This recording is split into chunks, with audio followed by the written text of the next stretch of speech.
보통 엄마들이 자녀 교육 하면은 지식 교육을 위주로 생각을 하시는 게 아닌가 그런 생각이 듭니다. 그런데 저는 자녀 교육은 지식 교육보다 더 중요한 게 바로 정신 교육이 아닌가 그렇게 생각됩니다. 현대 사회의 경쟁은 피할 수가 없는 현실이죠. 전쟁을 방불케 합니다. 그런데 전쟁의 승패는 무기의 많고 적음에 달려있는 게 아니라 군사들의 사기에 달려있는 거죠. 신에게는 아직 12척의 배가 남아있사옵니다. 자, 이런 정신력이 330척의 적군을 물리칠 수가 있다는 거죠. 제가 아이들을 남편 유학 때문에 미국에 가서 키우게 됐는데요. 미국에서는 공부만 중요한 게 아니라 스포츠도 굉장히 중요합니다. 근데 저희 아이들이 스포츠를 안 하겠다고 하는 것을 제가 정말 설득하고 오랜 시간 아이들을 설득해서 결단을 이끌어냈는데 하필이면 하겠다는 게 돈이 많이 드는 수영이었어요. 수영이 동네 수영장에 가서 뭐 영법만 배우는 것은 돈이 많이 들질 않는데 수영 선수로 대회 나가고 이렇게 키우는 건 굉장히 돈이 많이 들거든요. 저희는 가난한 영세민 수준이었기 때문에 아이들의 그 레슨비를 감당할 수가 없었어요. 그런데 수영 선수를 기르는 수영팀에서 수영 장학생을 선발한답니다. 수영의 4종목, 접영, 자유형, 평영, 배영 이 4가지를 영법을 제대로 구사를 하고 그 특정 기준에 부합하면 장학생으로 뽑겠다는 거예요. 자, 저희 아이들이 수영을 할 수 있는 길이 생겼죠. 수영을 하려면 수영 장학생이 돼야 되는 겁니다. 자, 그런데 문제는 동네 수영장에서 접영을 안 가르쳐 주는 거예요. 접영은 선수나 하는 거지 일반인이 배울 필요가 없답니다. 자, 그러니 할 수 없이 아빠가 도서관에 가서 접영에 관한 비디오, 책 이런 것을 몽땅 빌려다가 혼자 연구를 하기 시작했어요. 그래서 한 번도 수영 레슨 한 번 받아본 적 없는 선무당이 코치가 돼서 아이들을 직접 가르치기 시작했습니다. 자, 그런데 아이들이 기특하게도요, 그 뭔가 비스무리하게 접영을 흉내를 내기 시작하는 거예요. 근데 저희 셋째가 항상 배우는 게 좀 늦거든요. 화평이가 이 배우는 게 속도를 못 따라가요. 그 손발이 계속 안 맞아. 화평아 그거 아니고 이거 하면은 손에 신경 쓰면 다리가 안 움직여요. 화평아 다리 같이 하면 이번엔 또 손이 안 움직여요. 대회 날 전날까지 도저히 아이가 흉내조차를 못 내요. 제가 대회 날 남편한테 그랬죠. 여보, 화평이는 내보내지 맙시다. 아니 얘가 저렇게 흉내도 못 내는 애를 장학생 대회 나가면 얼마나 비웃음 되겠어요. 3학년이면 창피할 것도 다 알 나이인데 우리 화평이는 힘들게 하지 말고 내보내지 맙시다. 자, 그랬는데 우리 남편은 화평아 그냥 하는 데까지 해봐 이러면서 애를 내보냈어요. 네, 다른 종목들은 그런 대로 다 잘했습니다. 운명의 접영 시간이 됐죠. 다른 애들은 벌써 쫙 서가지고요, 몸에 딱 달라붙는 선수용 수영복 입고 몸 푸는 포즈가 막 달라요.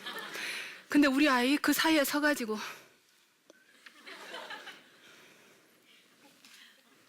이러고 있는데 제가 정말 들어가서 애를 데리고 나오고 싶더라고요. 근데 그 사이에 준비 신호가 울립니다. 다른 아이들 벌써 딱 일사불란하게 준비하는데 또 우리 화평이 내 출발 신호가 탁 울렸어요. 그랬더니 아이가요 물속에 붕붕 뛰어들기 시작하더니 와, 막 1등으로 치고 나가기 시작하는 겁니다. 세상에, 접영 시간에 자유형으로.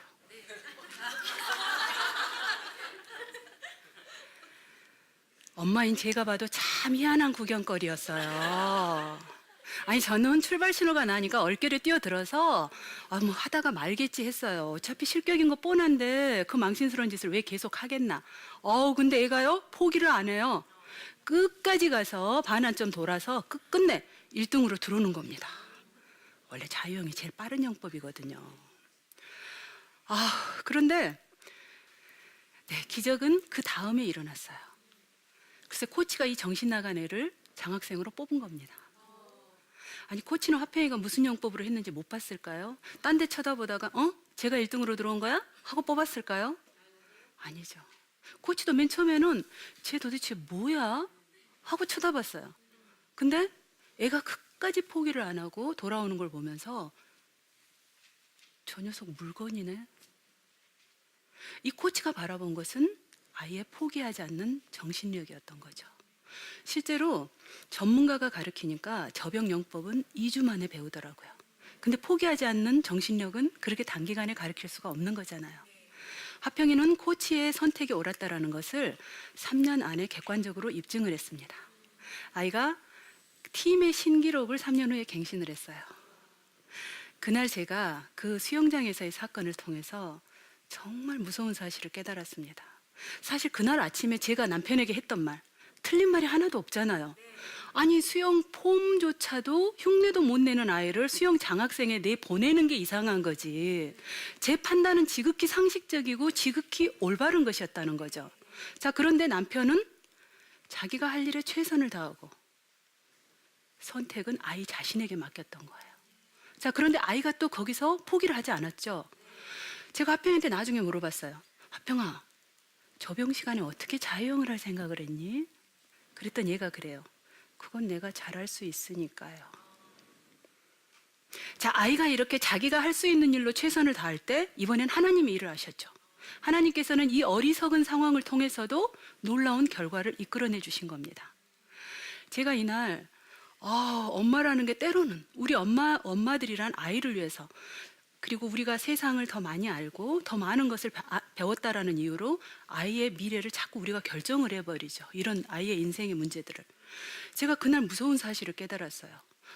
때로는 내가 판단한 그 현실적인 그 판단보다 아이의 순수함이 훨씬 지혜로울 수가 있다라는 거. 그래서 제가 엄마의 역할이란 내가 할 수 있는 일, 내가 해줄 수 있는 일로 최선을 다하고, 그리고 어리다고 무시하지 말고 아이 자신에게도 자신의 인생을 선택할 기회를 주고, 때로는 아이에게서 더 큰 지혜가 나올 수도 있거든요. 세상을 모르기 때문에 정말 무대뽀의 용기를 낼 수도 있는 거예요. 그리고 그 위의 결과는 하나님께 맡겨야겠구나. 이것이 바로 하나님의 자녀를 맡아 기르는 하나님의 동역자로서의 청지기 엄마의 자세가 아닐까, 그런 생각을 했습니다. 그런데 아이들이 학년이 올라갈수록 경쟁이 점점 치열해지죠. 피할 수가 없는 이 경쟁의 시대, 아이들을 어떻게 키워야 할까요? 저희 아이가 수영을 시작한 지 한 달밖에 안 됐는데 코치가 어느 날 저희한테 애들을 수영 대회에 내보내래요. 근데 저희 아이들은 가능성을 보고 뽑힌 아이들이지, 실제 다른 아이들은 4살, 5살 때부터 수영을 시작한 아이들이에요. 저희 아이들이 따라잡기는 현실적으로 한 달 만에 그 아이들을 따라잡을 수가 없고, 대회 나가면 보나마나 꼴등해요. 제 고민이 시작이 됐죠. 이 꼴등을 할 수밖에 없는 아이, 그런 아이를 이 자신감을 잃지 않도록 내가 어떻게 지도를 할 수 있을까? 물론 최선 다하고 결과 받아들이자, 이 정도는 쉽게 나올 수 있는 결론이에요. 하지만 경쟁이 한 번으로 끝나는 게 아니고 계속 지속될 텐데, 계속 꼴등을 하게 되면 아이도 자존심이라는 게 있잖아요. 걱정이 되는 거예요. 그래서 제가 고민을 했습니다. 그럼 목표가 있어야 될 텐데, 그럼 그 목표를 어떻게 잡아야 될까? 1등? 1등이란 딱 한 사람밖에 갈 수 없는 자리잖아요. 저는 1등을 목표로 사는 건 너무 피곤한 삶이라는 생각이 들어요. 1등은 아니다. 자, 그러면 경쟁 관계에 놓인 친구가 돼야 될까요? 하지만 친구가 경쟁 상대가 되면은 쟤는 뭐하나, 다른 사람 하는 것까지 막 신경을 쓰잖아요. 그럴 시간에 차라리 내가 할 일을 하면은 더 좋은 결과를 얻을 수 있지 않을까? 자, 그래서 제가 우리가 신경 써야 될 건 남이 아니라 나 자신이다. 그래서 제가 아이들을 가르칠 원리를 찾았습니다. 너 자신을 이겨라. 인생은 결국 자기 자신과의 싸움이죠. 신앙도 마찬가지입니다. 내 안에 옛사람과 새사람과의 싸움, 즉 내 자신과의 싸움인 거예요. 제가 대회 전날 아이들을 모아놓고 얘기를 했어요. 자, 이번 대회에서 너희들이 꼴등을 하더라도 부끄러워하거나 창피할 거 없어. 당연한 거야, 늦게 시작했으니까. 하지만 이것은 그냥 우리가 지금 어느 선에 있는지 그거를 우리가 분간하는 그 시합으로 생각하자. 그리고 그 다음부터 너희 기록을 조금씩만 단축시키면 되는 거야. 다른 사람이 얼마나 빨리 가는지, 얘는 몇 등을 했는지 이런 거 신경 쓸 거 없어. 네가 이겨야 될 사람은 옆에 친구가 아니야. 네 기록만 생각하면 돼. 자, 이렇게 해서 대회를 나갔는데 결과는 정말 참담했습니다. 꼴등도 그냥 꼴등이 아니고요. 우리 애만 남아서 혼자 한 바퀴 더 돌대요. 네, 하지만 우리 아이들의 그 수영 기록은 갈수록 가파르게 상승을 하게 됩니다. 우리 아이들이 1년 반 만에 주 대회 참가 자격을 따내고 2년 만에 팀의 에이스 그룹으로 합류하고 3년부터는 신기록을 막 갈아치우기 시작했어요. 근데 수영 대회에서 저희 아이들은 정말 이해하기 힘든 행동을 합니다. 어쩔 때는요, 1등을 했는데도 전광판 탁 보는 순간에 표정이 그냥 이래요. 뭘까요? 자기 기록이 안 나온 거예요. 자, 이 경우는 내가 잘해서 1등한 게 아니라 남이 못해서 1등을 한 경우. 우리 아이들 별로 자랑스러워하지 않습니다. 그런가 하면은요, 저 순위는 저 밑에 있어요. 등수에 올라오지도 않았어요. 그런데도 그냥 예스! 예! 막 이렇게 좋아하는 때가 있어요. 남들이 보면 걔들이 1등인 줄 알아요. 자, 자기 기록을 갱신한 거죠. 그럼 우리 아이들은 이미 1등을 한 것처럼 기뻐합니다. 경쟁 상대가 남이 아닌 나 자신이기 때문에 벌어지는 일이죠.